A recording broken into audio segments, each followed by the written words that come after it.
So the public beta for iOS 16 is finally available, and there's a lot to love about this update. Honestly, this might be one of the best iOS updates that we've had in a long time. So in this video, I'm going to go through some of the best features coming to iOS 16, at least my favorite features coming to iOS 16, show you how they work. And there's one feature that kind of got very little attention when iOS 16 was announced, but I feel that this feature at the end is a real game changer. Let's get started. So let's start with iMessage. The look didn't change all that much, but there's some really interesting and useful features coming to iOS 16. You've probably already heard about these features. It's mainly editing and deleting sent messages. Now we've all seen how these features work, right? You hold down a message that you want to edit or delete, a menu pops up, and then you select either edit or undo that sent message. It's easy to do, easy to use. Now I've been using these features on iMessage for about a week now, and here are my thoughts on these new features. It's not a feature that I'll use on a daily basis, but honestly, it's a great feature to have when you do need it. Now a couple of things to keep in mind with these features. You only have 15 minutes to either edit or undo a sent message. So if you do mess up, you kind of have to do that quickly. It's not like you can go back an hour later and undo a sent message. Doesn't work like that. You have 15 minutes. After those 15 minutes, that option disappears on that message. Also keep in mind the other person that you're sending this message to has to have iOS 16 on their device for it to actually function the way it's supposed to. If they have an older iOS version or if they have Android, undo send won't work at all. And you can still edit a message, but they'll see something like this on their end that says message was edited to this. So they're still gonna have the original message with the new edited message. So these features are really only for iOS 16 users, and really these features won't be as useful until iOS 16 starts to actually roll out to the public and more people are actually using that version of iOS. But honestly, it's easy to use and it definitely will help in some situations as long as that other person is using an iPhone with iOS 16. Now another feature in iMessage that I really like is the ability to go into a message and mark it as unread. It's a great little reminder to go back to that message to respond if you weren't able to get to it at that moment when you read it. So let's say you read a message, you couldn't respond at that moment, but you don't want to forget to respond, so you just can mark it as unread and it'll have that notification over iMessage so you can go back to it when you're ready. Now this is a really useful feature, at least to me personally, because I always forget to respond back to a message. So if I can put that notification back on, that little icon over the iMessage logo that reminds me that I have an unread message, that really helps. And I've actually used it quite a bit with iOS 16. Once again, these aren't never before seen features. Apple isn't really innovating with these features that they're adding to iMessage, but it just makes iMessage better. But honestly, I think adding these features to iMessage is just gonna make that whole green bubble, blue bubble controversy even bigger because more people are gonna want you on iMessage to actually use these features.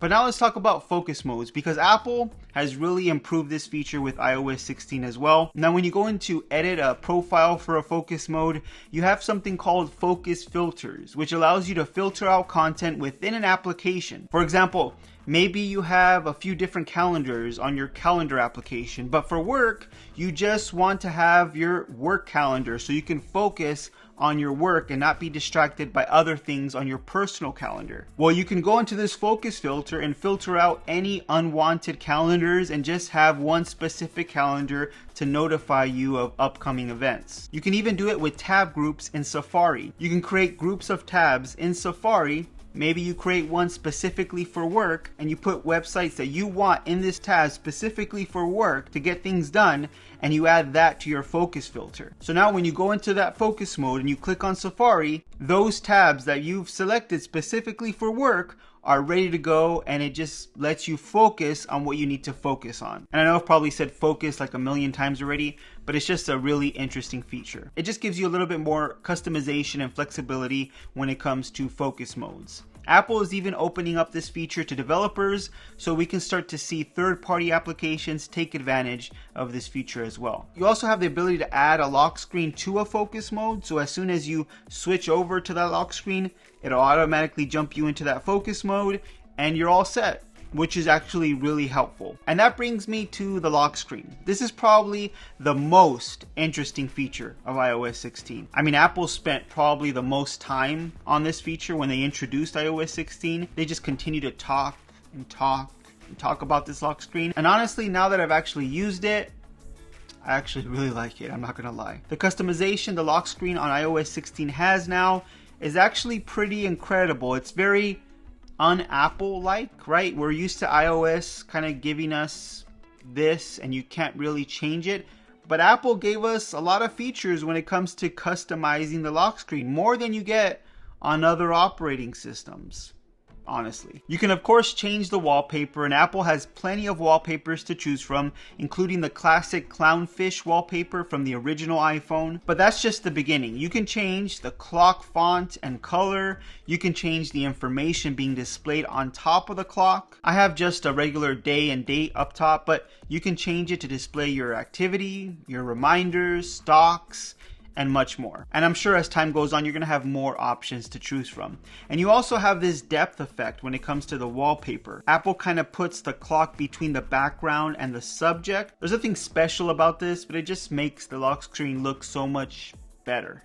Below the clock, you can also add widgets like a battery widget, a calendar widget, a weather widget, and I'm sure, once again, more will be added as time goes on. I'm sure developers will start adding their own applications to this feature as well, so we can start seeing more widgets on the lock screen. Now, if you do add a widget, that depth effect goes away. You're not going to have the option of having the clock behind the subject and above the background, but it's still really cool to have these widgets on your lock screen, and you can always set up a different lock screen if you want to have that depth effect with another picture. Another interesting feature with the lock screen is that notifications now come in from the bottom, which I thought might take me some time to get used to, but honestly, now that I've used it, it's so much better. Notifications are meant to come from the bottom. It's just easier to access them, to view them. You can do it with one hand more easily. Obviously, they did this so that it doesn't affect the look of your lock screen, right? If you customize this lock screen, they don't want notifications to be blocking it, so it's coming up from the bottom. But I actually prefer getting my notifications this way. Maybe it's just me personally,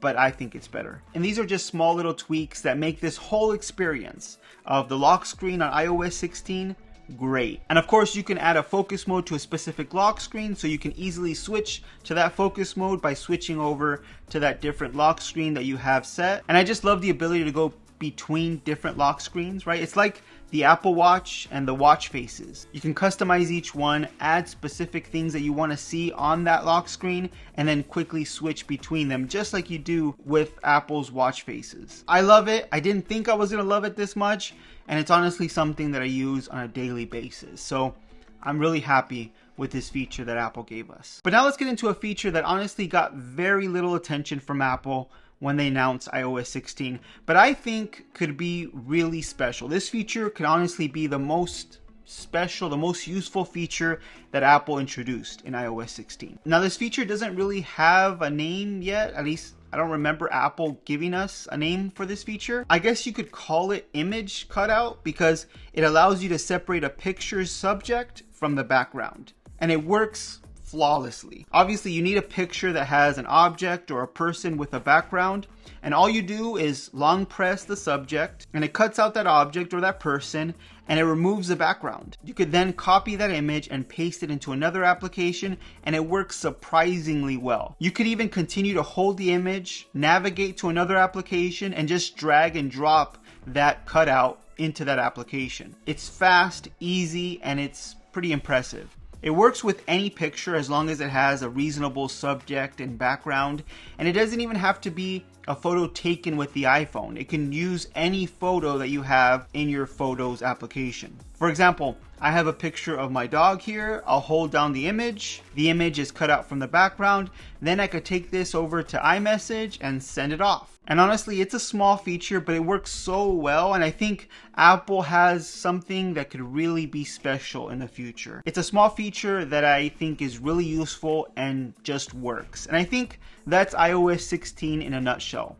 A lot of small updates, a lot of small features that are really useful and just work. So far, I'm loving this public beta update. There's been a few minor bugs so far, but for the most part, this update has been pretty stable. If you want to try out this public beta for iOS 16, I actually made a video on how you can install this public beta onto your iPhone. Keep in mind this is beta software, so you still might have some bugs, but I'll leave a link to that video here, and I'll also leave it in the description below.